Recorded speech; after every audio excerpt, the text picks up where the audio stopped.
Assalamualaikum warahmatullahi wabarakatuh. Apa kabar anak ibu semuanya?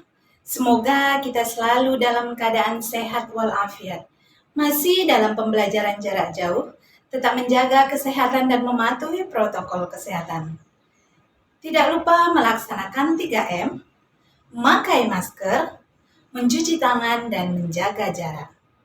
Masih bertemu lagi dengan saya, Ibu Nur Sri Wulandari, Guru Pendidikan Agama Islam di SMA Negeri 5 Bagan, Sinembang. Materi video kesempatan kali ini, Ibu akan membahas mengenai pelaksanaan khutbah, tabligh, dan dakwah. Apa-apa saja penjelasan mengenai materi video kali ini? Mari simak video selengkapnya. Mari kita simak satu persatu mengenai materi minggu ini, mengenai khutbah, tabligh, dan dakwah. Yang pertama, Ibu akan menjelaskan mengenai khutbah. Khutbah merupakan kegiatan berdakwah atau mengajak orang lain untuk meningkatkan kualitas takwa dan memberi nasihat yang isinya merupakan ajaran agama. Sedangkan tabligh menurut bahasa Arab, tabligh berarti menyampaikan. Sedangkan menurut istilah, artinya menyampaikan perintah dan larangan Allah Subhanahu wa Ta'ala. Sedangkan dakwah sendiri dalam bahasa Arab berarti mengajak atau menyeru. Sedangkan menurut istilah sendiri, dakwah merupakan mengajak manusia untuk mengikuti kebenaran berdasarkan Al-Quran dan hadis. Yuk kita lanjut penjelasan lebih lengkapnya mengenai khutbah. Khutbah berasal dari bahasa Arab, khutbah dari dasar masdar dan dari kata kerja yang berarti pidato atau ceramah. Khutbah yang sering dilakukan dan dikenal luas di kalangan umat Islam adalah khutbah Jumat atau khutbah 2 hari raya, yaitu Idul Fitri dan Idul Adha.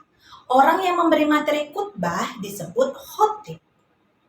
Adapun syarat-syarat berkhutbah, yang pertama, muslim, laki-laki dan telah balik.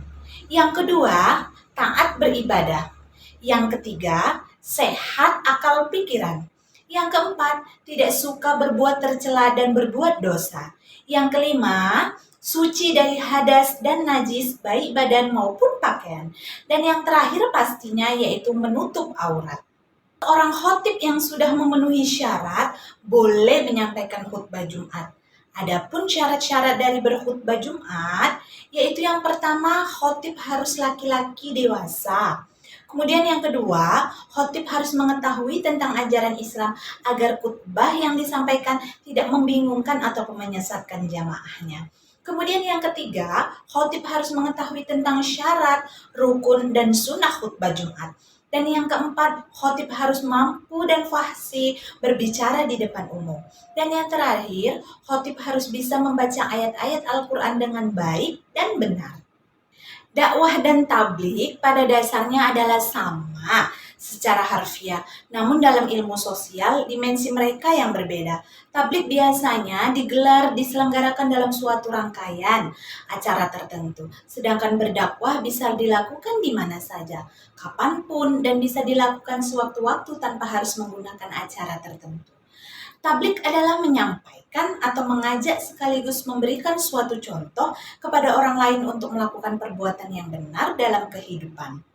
Adapun tata cara bertabligh yaitu yang pertama, bersikap lemah lembut dan tidak berhati besar dan tidak merusak. Yang kedua, menggunakan akal dan selalu dalam koridor mengingat Allah Subhanahu wa Ta'ala. Kemudian yang ketiga, menggunakan bahasa yang mudah dimengerti. Selanjutnya yang keempat, mengutamakan musyawarah dan berdiskusi guna memperoleh kesepakatan bersama. Selanjutnya, materi dakwah yang disampaikan harus memiliki dasar hukum yang kuat dan jelas sumbernya. Selanjutnya yang keenam, tidak meminta upah atas dakwah yang dilakukan. Selanjutnya, menyampaikan dengan ikhlas dan sabar harus sesuai dengan waktu kepada orang dan tempat yang tepat. Selanjutnya, tidak menghasut orang lain untuk bermusuhan, merusak, berselisih, dan mencari-cari kesalahan orang lain. Kemudian mengenai dakwah. Dakwah sendiri tadi kita sudah bahas. Dakwah berasal dari bahasa Arab yang berarti mengajak atau menyuruh. Sedangkan menurut istilah, merupakan mengajak manusia untuk mengikuti kebenaran berdasarkan Al-Quran dan hadis.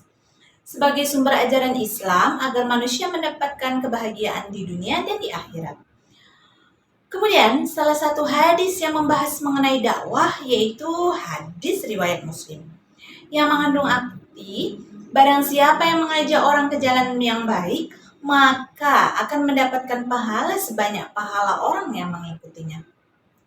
Kemudian, adapun syarat dari berdakwah sama dengan syarat dari bertabligh. Karena unsur yang dipakai dalam tabligh adalah unsur berdakwah.